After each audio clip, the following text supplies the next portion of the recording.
कुछ लोग केवल अपने बारे में सोचते हैं, अपने बारे में फ़ायदे के लिए सोचते हैं। वो लोग ऐसा कार्य करते हैं जिससे उन्हें कुछ फ़ायदा हो। केवल अपने बारे में सोचने वाले लोग स्वार्थी कहलाते हैं। ये कहानी किसका फल किसने खाया, ये मोरल स्टोरी इन हिंदी इसी के बारे में बताया गया है। एक राज्य का राजा बहुत ही अच्छा था। वो अपने प्रजा के बारे में हमेशा कुछ न कुछ सोचता था। प्रजा भी राजा से काम से खुशी थी। एक दिन राजा भेष बदलकर अपने राज्य में घूमने निकला था। राजा रास्ते में देखता है कि एक वृद्ध छोटा सा पौधा लगा रहा है। राजा उस वृद्ध के पास जाते हैं और उनसे पूछते हैं कि आप ये किस चीज़ का पौधा लगा रहे हो। उस वृद्ध ने राजा को धीरे से बताया कि मैं आम का पौधा लगा रहा हूँ। राजा ने तुरंत हिसाब लगाया कि इस पौधे को बड़ा होने में और उस पर फल आने में कितना समय लगेगा।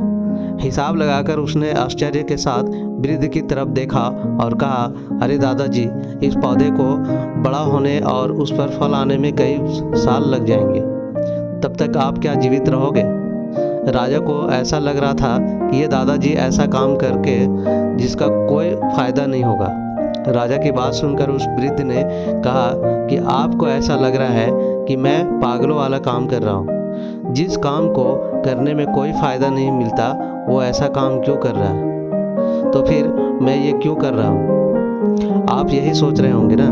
राजा ने कहा, हाँ, मैं यही सोच रहा हूँ। वृद्ध ने राजा का कहा कि आप भी ये सोचिए कि इस बूढ़े ने दूसरे की मेहनत का कितना फ़ायदा उठाया होगा और दूसरों के लगाए पेड़ों के कितने फल खाए होंगे।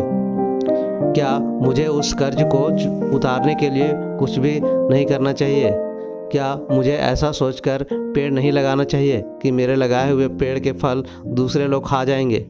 वृद्ध ने यह भी कहा कि जो लोग केवल अपने लाभ के बारे में सोचते हैं और जिसमें खुद को लाभ होता है, वैसे लोग कम होते हैं और लोग स्वार्थी होते हैं। वृद्ध की बात सुनकर राजा बहुत खुश हो जाते हैं और उनसे कुछ अच्छा सीखने को मिलता है। मोरल: केवल अपने लाभ के बारे में सोचने वाले लोग स्वार्थी कहलाते हैं। तो ये थी आज की हमारी कहानी। अगर आपको हमारी ये स्टोरी अच्छी लगी हो तो अपने दोस्तों के साथ शेयर कीजिए और कमेंट में ज़रूर बताइए कि कैसी लगी हमारी ये स्टोरी। मिलते हैं एक नई कहानी के साथ, तब तक के लिए धन्यवाद।